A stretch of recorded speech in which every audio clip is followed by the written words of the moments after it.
Welcome to sunny Castleford as Saints make the return here for the Super League fixture a few weeks after we've just been battered here, and hopefully with Justin Holbrook on board we will put in a much better display. We are about 5 minutes from the gates opening, and hopefully this away end will be packed full of Saints fans on what is considerably a decent afternoon. Should be a bit of an acid test for us here today. Cass are missing a few. McMeekin, Gale, Hardacre, Shenton. I think Millington's going to get rested as well. So Saints coming with a full strength side should be able to pick up the 2 points here today. I think Louis McCarthy-Scarsbrook's going to make his 200th appearance. I think Kyle Amor, I think it's his 100th. And it'll be interesting to see whether we give a start to Johnny Lomax or have him coming off the bench maybe. An idea might be, do you play Lomax in the halves and have Theo Farge spelling James Roby? Is that the way we are going forward? Possibly. Who knows? So I think today is a good test for us. I know we're not playing a full strength cast side, but we had the victory over Hull FC at Magic where we won 45-0. Are we as good as that suggested? Maybe not, because Hull had a pretty decent dip in form over the last few weeks, and then we beat a Wigan side who, let's be honest, as good as the performance was from us, and I know it's a derby, but we only just came away with the victory. And then considering how Wigan have struggled in recent weeks, I think they've lost 5 out of the last 6, the one draw at Warrington. So I know there's a few Saints fans wishing to get carried away and wanting to say that, yeah, we're back and we're going to go and win things, but do you know what, you'd have to take it one game at a time. I think that's the way we've got to do it. And if we win here today, then all of a sudden it opens up a little bit of a run of fixtures for us. I think Widnes, Huddersfield, Salford all on the horizon.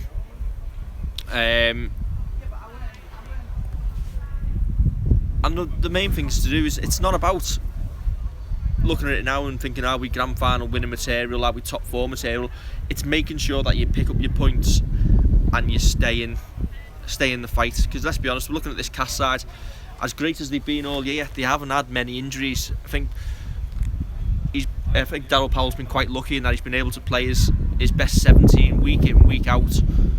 And it's only now that maybe he's looking to start resting a few players. I know they've got a big Challenge Cup game at Hull coming up on the horizon, whereas we've got nothing else to concentrate on bar the league now. So pick up the win today, win the next few, and all of a sudden a few wins on the bounce in this league and you're bouncing up the table. But in saying that, are we all convinced that we have seen the worst of this Saints side? I'm seeing Danny Carr coming on me saying Lomax at full back, Wakinson on the wing.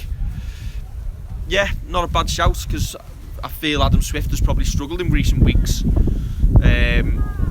His kick defence for me hasn't been good enough, and I think especially when Ben Barber's available in 11 games and counting, 10 after today, I think Ben Barber's going to be a full back, so Makinson's definitely going to go back to the first choice winger, and I think after that you're probably looking at Adam Swift and Regan Grace competing for that other wing spot. But for me, that's not bad competition to have. I think you need competition in your side. You need to be able to drop players who aren't performing, so hopefully that will invigorate Regan Grace, Adam Swift, Tommy Makinson to put in the good performances. And will Johnny Lomax be with us next season? Well, he's probably got 13-14 games now. For me, if he does want to earn a contract here, assuming he does want to stay at the club anyway, then for me he has to first of all stay fit, and then he has to show some good performances. Chris Price just coming over my shoulder. Hello, mate. We will be on air at 3 o'clock today. We will be. We're just live on Red V's YouTube. Yeah, cool. Just discussing the fixtures today. I'm just saying, I don't think we've been as good as maybe we showed at Hull, and I think we beat a struggling Wigan side. But is today an acid test? Maybe not, because Cass missing 6 players, but you can only beat what's put in front of you. And after today, if you win this, you've probably got a run of 3 or 4 fixtures probably leading up to the Leeds away game where we should be looking to take maximum points, and if you do that, all of a sudden you're putting yourself in contention, and you have to look at Wigan. Wigan at the moment, Wigan could easily lose the next 3 and that's their season finished. So if you'd have said 6 weeks ago that Saints would still be in the running for a top 4 spot and in contention for trophies, and Wigan wouldn't, then you'd have to take that, I'd have to say. Isn't it weird how like sport changes like in the space of like just a few weeks? I mean, what are Wigan now? 1 win in 8? Yeah, That's ridiculous. We're a point behind them and 2 games in hand. 2 games in hand, so you we win today. And above them. And you know, Castleford bring in not their full strength team, but they'll still be competitive, I imagine. I don't think Saints will win by a lot today, but I still think they'll win. But again, if you look at what's coming up, if you can get a bit of a roll on between now up to the Super 8s, there's no reason why Saints can't finish probably 3rd, because you look at the teams above them, the likes of Wakefield, Leeds, Hull, they're all dropping points, and they're not that, you know, they're not a million miles in front of Saints. I would assume we're only on the radio today, 102.4 Wish FM. Wish FM as well, aren't we? wishfm.net/rugby. Yeah. And if you got the apps, the Wish FM app, and free to download Wish FM app, which you can get from Google Play, the App Store, and the Microsoft Store. You said that before. Yeah, I know, not the Microsoft Store bit. We're also on TuneIn Radio as well. Kickoffs are free today in case you tune in early and wonder why we're not on yet. Are we on the TuneIn Radio bit? Yeah, Wish FM's on TuneIn. Oh, Radio. Brilliant. Okay. So where were we? Where were we up to? I don't know where we're up to, but either way, have you done the Red V stream as well? This is Red V on YouTube. Yeah, but you can get the game on the Red V website. Well, as well. yeah, I might try and bang it on Red V as well. Sorry, what were we saying about? For me, I would assume Cass are going to finish top of the table. Yeah, I think that's probably. So for me, if you're going to win the top 4, you don't want to finish 4th and come here in the playoffs. You want to finish 2nd or 3rd. Probably. And anyone else you fancy? Would you want to go to Salford? Yeah. Why not? Yeah, I think we're best. I think we're more than a game for anybody else on the table. I think Cass probably slightly head and shoulders above the rest of the minute, but they've not had that run of injuries. So for me, my aim, if you're looking to win the title still, and I was saying about not getting ahead of ourselves, would be to finish 2nd or 3rd. Yeah. Avoid Cass and hope somebody sneaks in at 4th spot, maybe Hull, Wigan if they do pick up. I can't see it. And spring a little bit of an upset, and then you don't have to play Cass in the final. Get this right. The way that the season's gone, would you reckon anybody might just find Cass out at some point? Because this style of rugby that they're playing, it's massively expansive. It's very entertaining. It's brilliant, and it's what we want to see. It's Warrington from the last few years. Yeah, exactly. And Warrington get found out in big games, and it's not as much as we like to see it, and as much as everybody barks on about it.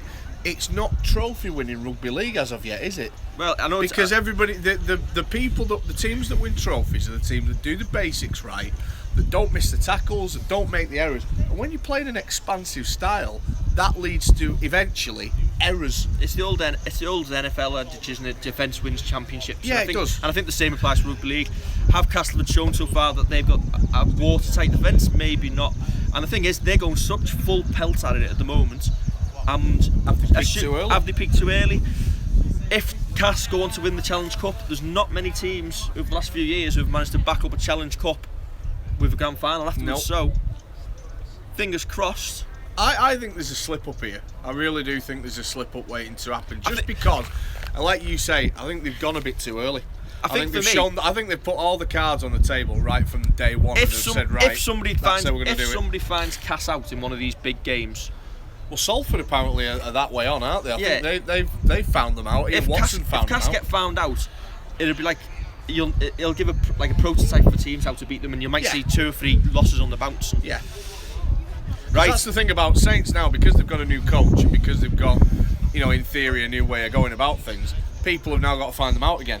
Whereas everybody knows what Wigan do, everybody knows what Cass do, they know what Leeds do, etc., etc. So they're there or thereabouts. Saints are still a bit of a new kind of quandary, really, in terms of how they're going to go from now, because I don't think we've seen necessarily the way that Justin Holbrook will want to play.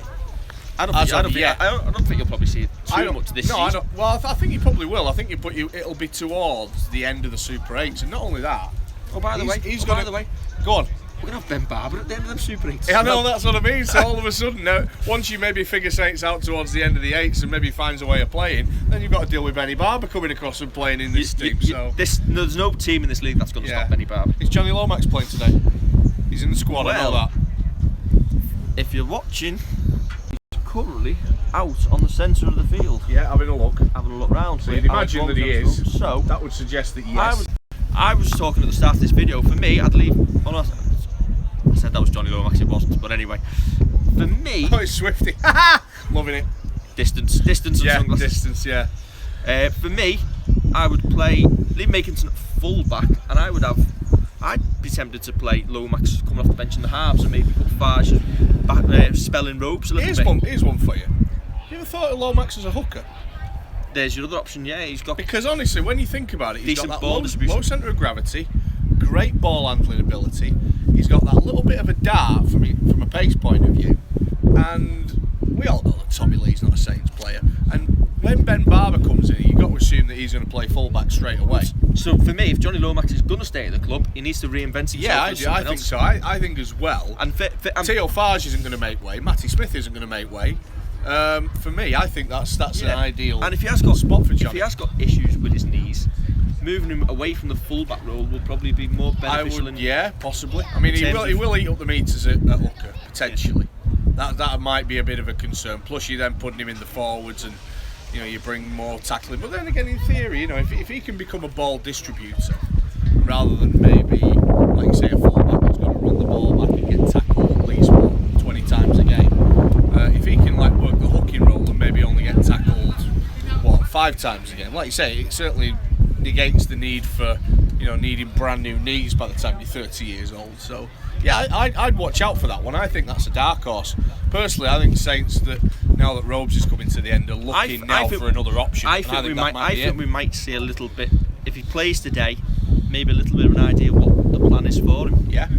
Right, we've run 12 minutes on Red V's YouTube, so I'll post this if you're on the site, and we're going to have a quick go over to Facebook Live and see if anybody's about on there. Cheers for joining us, and we'll see you after the game. 102.4 FM. Yeah, join us for the game on 102.4 FM, and we'll be back after the game with Red V TV. See you later. See you later.